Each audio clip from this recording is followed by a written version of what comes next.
Good morning to everyone. My name is Arturo Bacco. I'm a PhD student from University of Salerno. And my research is about fatigue behavior of notched galvanized high-strength steel specimens. The high-strength steel are different from common steel because they have an higher tensile strength. This feature is given by the way this kind of material are produced. These materials are usually first hot rolled and after heat treated by quenching and tempering. This production process gives this material a high tensile strength, but also make this material highly sensitive to thermal gradients and corrosion. The market for this kind of material is rapidly growing during last year, especially because the field of use are various. For example, in industrial engineering for hoist equipment, earth-moving equipment, material transport equipment and storage, but also in civil engineering for viability and when this kind of material, this family of material is used to build, for example, infrastructure, offshore platform, mechanical system, so structure that are near salt river courses that works in the sea or in the ocean, these materials, like the common steel, are subjected to the corrosion phenomenon. The corrosion is a typical phenomenon that can be observed when a material is placed in a corrosive environment. This phenomenon can cause the deterioration, generally slow, of the property of the material. As a result of the corrosive process, we have a degradation of the chemical and mechanical characteristics of the material. When the corrosion is combined with a tensile force, we can speak about stress corrosion cracking. This is a very important phenomenon for our structure because can promote the cracking and propagation during their life. A possible solution can be to protect the material with a zinc layer. The zinc protects the material in several ways. For example, create a barrier that prevent the direct contact between the metal and the surrounding corrosive environment, and also fill some little surface discontinuity or crack on the metal surface. And at the end, also through active cathodic protection. So the zinc can sacrifice himself to protect the metal. There are some different types of galvanization. For example, hot dip galvanizing, that is one of the most common processes, in which the steel is immersed in a bath of molten zinc. Then there is the cold galvanizing, that it's not a true galvanizing because it's an application of a paint rich of zinc. Then there is the electrogalvanizing that consists in a deposition of zinc by by electrolysis in a saline solution. And then there is the zinc thermal spraying, in which the zinc is melted using a particular gun and sprayed on the metal surface. For our application, we chose to analyze the hot dip galvanizing because this process gives an excellent durability. It's ideal for outdoor application, as in our case. During the hot dip galvanizing, some different phases can be created. For example, the first phase, the nearest phase to the metal, is the gamma phase. It's a phase that have a percentage of iron up to 28%. It's a brittle phase, very brittle phase, with a low ductile structure. And the only thing is that contributes to the initial adhesion between the metal and the coating. The second phase can be the delta phase that can be a percentage of iron in a range between 7 and 11%. It's a very compact and crystalline structure. It's very, very hard, and with an excellent resistance to wear and mechanical stress. This phase represents the thickest and the most protective layer of the coating. The third phase is the zeta phase with a percentage of iron in a range between 6 and 7%. It's characterized by elongated crystals perpendicular to the metal surface. This phase promotes the cohesion between the inner and the outer layer, improving overall mechanical characteristics. The last phase, the farthest phase from the metal, is the eta phase. This phase is composed almost of pure zinc, more than 98%. It's a phase with an amorphous and ductile structure. It's less hard, but protect the metal against the corrosion and can absorb small impact and deformation. There are some factors that can influence the size and the presence of this phase. For example, the bed temperature. When we are over than 550 degrees, for example, the formation of zeta phase is completely lost. And we can have only delta phase and pure zinc. Another important parameter is the immersion time that depends on the shape of the component and also the thickness of the component.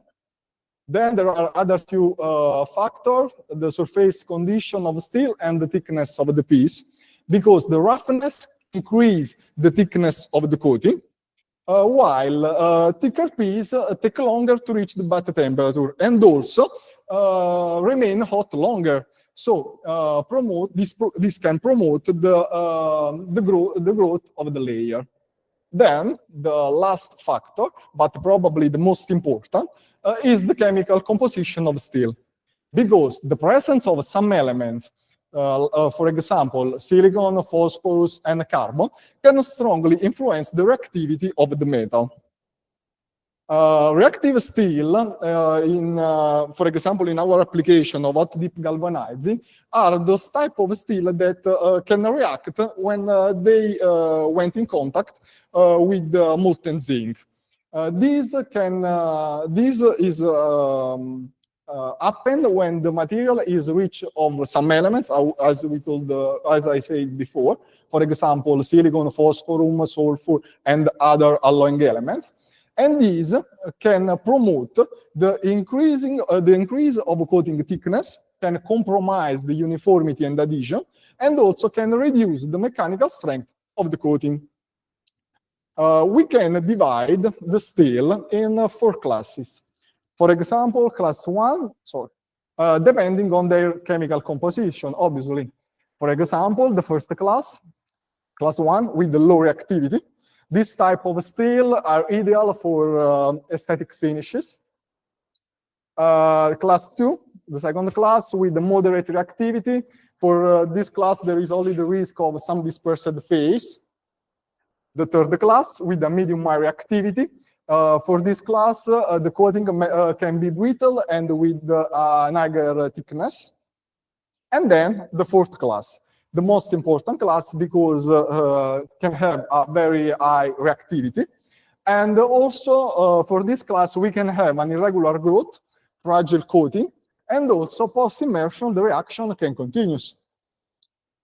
In this slide, how we can see the family of high-strength steel are part of class 4 for the percentage of silicon and phosphorus.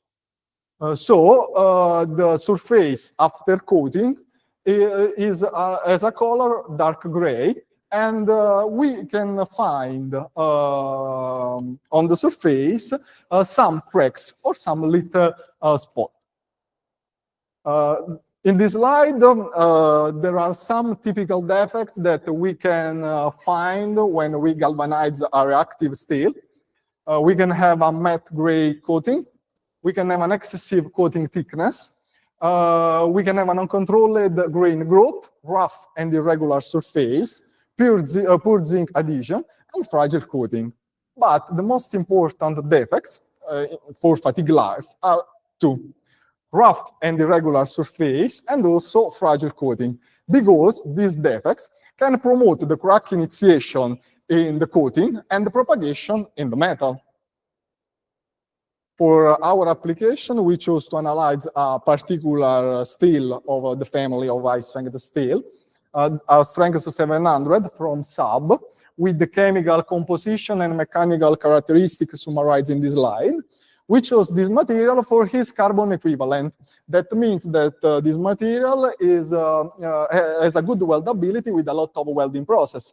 So for this reason, is widely used in application, for example, the structure that we saw before. For our fatigue test, we used a particular specimen, a notched specimen, with a stress concentration factor equal to 2.2. Why we have done this choice? Because we wanted to analyze the combined effect of notching and galvanizing. Also because the notched area is a particular zone in which it's a particular zone critical also for galvanizing, in which we can find a lot of defects during galvanizing. Our galvanizing process was composed in some steps. We first the decreasing and the pickling to remove all the oil from machining to extract the specimen from the plate. After we cleaned it, we were using water, and fluxed it using a particular mixture of zinc chloride, ammonium chloride, and bismuth chloride.